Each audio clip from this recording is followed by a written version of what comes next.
Magandang araw mga ka-Express Info. Cooking show in Auckland.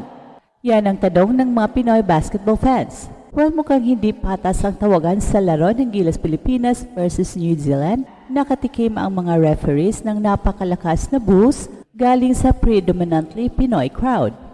Hindi na nakatiis si Coach Tim Cone at nakakuha siya ng technical foul dahil masyadong manipis ang mga tawag against Gilas. And on the other hand, ay napaka-physical ng New Zealand at palaging let go ang mga tawag. In my opinion, ay hindi talaga patas ang tawagan at ito ang isa sa mga dahilan kung bakit hindi makaalagwa ang Gilas kapag makakuha na ng momentum. Hindi kinaya ng Gilas Pilipinas ang matinding depensa at mainit na shooting ng New Zealand, kaya nagtapos ang laban sa score na 87-70 pabor sa Tall Blacks. At dahil sa panalong ito, hawak na ngayon ang New Zealand ang top spot sa Group B ng FIBA Asia Cup Qualifiers. Mula sa simula ng laro, agad nang ipinakita ng New Zealand ang kanilang lakas sa perimeter shooting. 6 na 3-pointers ang ipinasok nila sa unang quarter, dahilan para agad silang lumamang 30-15. Si Tuhi Smith-Milner ang nanguna sa opensiba ng Tall Blacks, habang ang Gilas ay hirap hanapin ang kanilang ritmo sa opensa.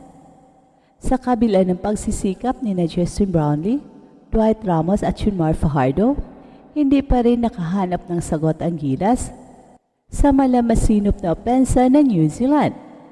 Halftime pa lang, lumubo na ang kalamangan ng Tall Blacks sa 20 points, 53-33. At sa pagsapit ng third quarter, nagpakita ng buhay ang Gilas, nakapasok ng ilang mahalagang tira sina A.J. Edo, Calvin Oftana at Chris Newsome, pero hindi ito sapat upang mapigilan ang patuloy na pag-arangkada ng New Zealand. Kahit pa nagpakawala ng 3-pointer sa A.J. Edo at nakakonvert ng end one si Junmar Fajardo, hawak pa rin ng Tall Blacks ang malaking kalamangan, 74-55, bago pumasok ang final quarter. Sa fourth quarter, patuloy pa rin ang dominasyon ng New Zealand. Isang sunod-sunod na scoring run mula kay Tuhi Smith-Milner at Corey Webster ang nagpatibay sa kanilang panalo. At sa kabila ng pagsusumikap ni Sergio Perez, Dwight Ramos at Justin Brownlee na lumapit sa score, hindi na naibaba ng Gilas ang kalamangan sa single digits. Sa dulo ng laro, tuluyang sinilyuhan ng New Zealand ang panalo sa pamamagitan ng isang putback mula kay Smith-Milner na nagbigay sa kanila ng 87-70 na panalo. Ang Gilas Pilipinas ay pinangunahan ni Chris Newsome na may 13 points, Junmar Fajardo 11 points, Justin Brownlee 10 points, Dwight Ramos and Calvin Oftana 8 points. Mukhang naging controversial talaga ang labanan ng Gilas Pilipinas kontra New Zealand sa Auckland. Kitang-kita na hindi nagustuhan ng mga Pinoy crowd ang mga tawag ng referees at hindi rin natin sila masisi. Sa bawat play, parang laging may bias sa officiating, mahigpit ang tawag laban sa Gilas, pero kapag ang New Zealand na ang dumepensa, parang walang nakikitang foul ang mga referees. Kaya naman umalingaw-ngaw ang malakas na boost mula sa mga Pinoy fans na dumayo para suportahan ang ating pambansang koponan. Well, hindi lang ito simpleng dissatisfaction, malinaw na ramdam ng lahat sa arena ang kawalan ng consistency sa tawagan. At dahil dito, hindi rin makapagpigil si Coach Tim Cone. Alam nating isa siyang veteranong coach na bihasa sa international play, kaya kung umabot siya sa puntong kinakailangan niyang iprotesta ang officiating, hanggang sa nakatanggap siya ng technical foul, so ibig sabihin ay talagang may mali sa sitwasyon. Sa bawat laban, importante ang fair play, lalo na sa isang high-level competition tulad ng FIBA qualifiers.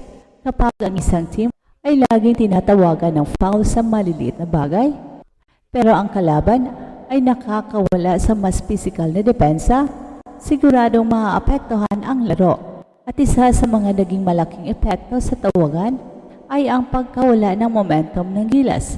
Ilang beses nang nangyari na kapag nakakahabol o lumalamang ang Gilas, biglang may tatawag na questionable foul na siyang magpapabagal sa kanila. Sa basketball, crucial ang momentum. Kapag nawala ito, Dahil sa masyadong manipis na tawag, nagkakaroon ng frustration sa players, nawawala ng rhythm ang opensa, at nagiging mas mahirap bumalik sa laro. Imbis na makapag-focus sa execution, napipilitan silang mag-ingat ng sobra dahil baka matawagan na naman ng foul. Samantala ang New Zealand naman ay tila nabigyan ng mas maluwag na pisikalidad. Maraming plays kung saan mukhang klarong may contact pero hindi tinawag ng referees at ito ang klase ng inconsistency na nakakabahala. Lalo na sa isang laro na may mataas na stake. Hindi ito usapin ang pagiging palaban o mahina. Gilas has always played through adversity. But when the calls are one-sided, it's difficult to play at full potential. Malaki rin ang epekto nito sa kumpiyansa ng mga players. Dahil parang kahit anong gawin nila, laging may disadvantage. Kaya hindi nakapagtataka kung bakit nag-react ang Pinoy crowd ng ganon. Ang pagiging passionate ng Pinoy fans sa basketball ay hindi na bago. Pero kapag nakikita nilang may nangyayaring hindi patas, siguradong ipapahayag nila ang kanilang damdamin. Ang mga boos na natanggap ng referees ay isang malinaw na mensahe. Hindi sila kontento sa ipinakitang officiating.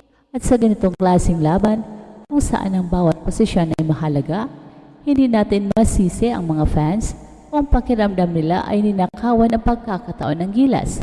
Well, sa huli, kailangang matutunan ng Gilas na mag-adjust sa ganitong sitwasyon. Hindi ito unang beses na nakaranas sila ng questionable officiating at malamang ay hindi rin ito ang huli. Pero sana sa mga susunod na laro, magkaroon ng mas patas at consistent na tawagan. Hindi lang ito para sa Gilas kundi pati na rin sa integridad ng laro. Fair play dapat para sa lahat dahil sa dulo, ang tunay na laban ay dapat na manalo ang mas magagaling, hindi ang mas pinabura ng officiating.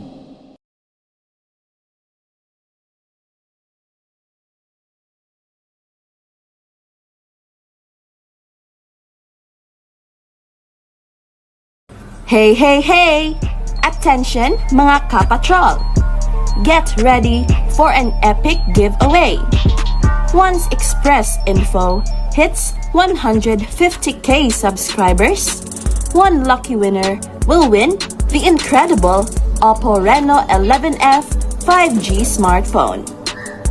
Here's how to join. Step 1. Subscribe to Express Info right now. Step 2. Like this video. Then step 3. Comment anything good and positive about our idol Kai Soto. Super easy. Just subscribe, like, and comment.